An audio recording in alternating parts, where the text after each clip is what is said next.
We've talked about filming locations and sort of timelines a couple times, or maybe just once before on the show, but there have been some recent developments in those areas, so we figured we'd give everyone an update and talk about what's been going on. So obviously for the last couple of months, we've been hearing that Catching Fire would not film in North Carolina and that they would film in Atlanta instead.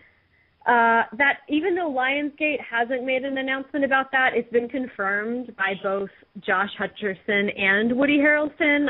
Josh Hutcherson, his last name is really difficult to say.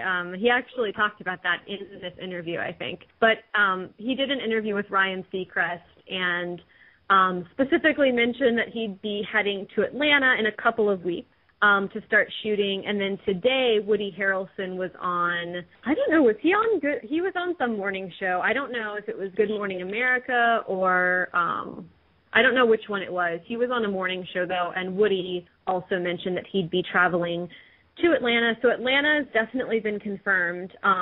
So let's talk about that first. Why do you guys think that they're moving to Atlanta? I've seen a few people mention that it's because of tax incentives, but I did some research, and the tax incentives for filming in North Carolina and Georgia really aren't that different. So I don't know if that's... I want to hear from the Michigan woman about this, who would know this sort of thing. Oh, I would know? Theresa. Yeah. We just started getting movies filmed here. What are you talking about? Michigan's finally starting to get on the bandwagon and going, oh, you know what, if we give them breaks, they'll come here.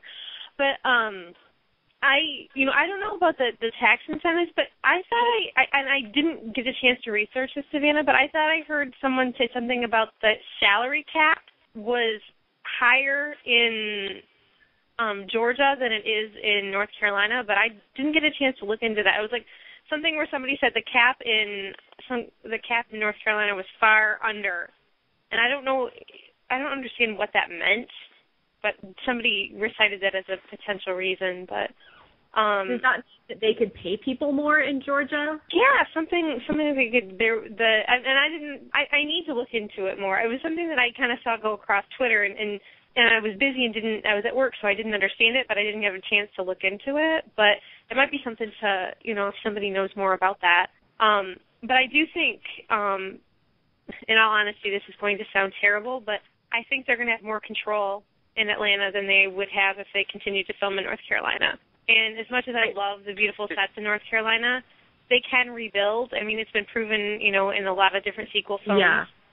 And they can rebuild on sets where they can have a bit more control as far as the paparazzi and, yes, even fans from finding them, because as we've learned from when they were filming The Hunger Games, they are incredibly secretive, and they will do what they can to keep everything under wraps. So, and, even though they were so secretive in North Carolina, we still found out where they were filming, where they were staying, and I think if they went back to those locations, it would be almost impossible to keep people away, because we all know, where Henry River Mill Village is. We all know where that old tobacco plant is.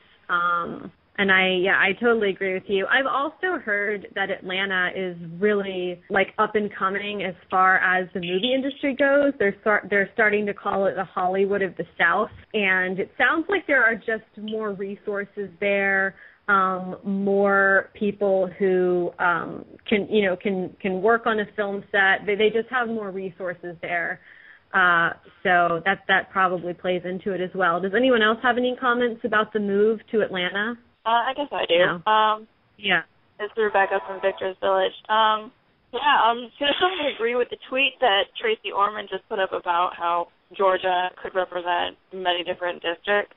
It's true. When I was reading Catching Fire, I pictured District 11 to look like Savannah, Georgia, sort of the Spanish moss and the filigree buildings and stuff like that. And I know that Georgia has become, like you just said, a hotbed for Hollywood productions to go down there. I mean, The Walking Dead is filming down there. I think they still are. And I think they have soundstage facilities, which is better for a large production to actually get a hold of rather than taking over a defunct tobacco plant. And like Theresa said, it makes perfect sense for them to move to a new location where the previous location has, well, been graffitied and completely noticed by the public, so it's just so much easier to control the location and keep out undesirables. Yeah, that's a really good point. Georgia is pretty diverse, like as far as like the landscape goes, so I think it could serve as a bunch of different locales. Any other Atlanta thoughts? One thing that yeah. So I was going to say, what do you think is more significant, to host Catching Fire, the movie, or the Olympics? Because Atlanta will now have both on its resume, and that's saying something. I think the Olympics is... Yeah, the Olympics is slightly more. But yeah. Just to make the quick case, though, many, many, many cities still, I agree, all prominent cities, with Atlanta by far being the least prominent city to host the Summer Olympics, by leaps and bounds, have hosted Olympics, but only 2 places to this point. Well, maybe a third. We'll talk about Hawaii in a little bit. Can truly say that they'll have had shooting for the Hunger Games. So that's more rare, actually. Anyway, go on with what you were going to say. Just the last thing I was going to mention regarding Atlanta. I thought it was really interesting that in Josh's interview with Ryan Seacrest, he said he'd be heading to Atlanta in a couple of weeks.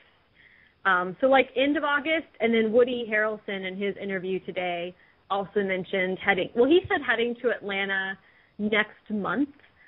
So we're probably they're all headed down there sort of end of August, beginning of September. And I realized, there are 20, I counted at catchingfirecasting.com, and I'm pretty sure there at least there are 20 roles that need to be filled. Plus there are other roles not included there, like Romulus Thread.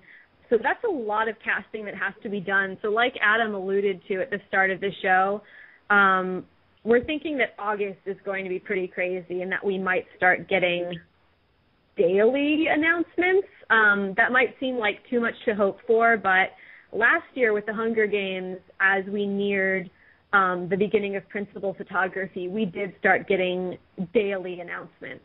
So we're crossing our fingers that we start getting more casting news soon. Maybe tomorrow we'll find out who BT is. Anyway. Hilarious comment from our friend Lil Mini Racer said, and I think this is pretty on point. She said, ask Josh. He spills all the details. They need to start treating him like he's PETA and not tell him anything. Oh. That was a pretty funny comment. That's really funny. Well done, Racer. Josh has been training. He's getting in shape for PETA. I think he said that he was going to get in even better shape. Theresa, you posted about that today. Is that basically what he said, that he was going to get even more pumped up? Well, not like buff. He said, I think he said something about the quote was like he wasn't going to get buff, but that when PETA would come back from the games, he would be eating better and he would be more healthy. So, that was more like what he was going towards. That he wouldn't be. But he did say it wouldn't be all built up and buff, huge. So, but he's been training for over a month, I think he said. So, and Jennifer's been training, and Josh, his name is really hard to say. Josh recently became blonde again, so that's really exciting.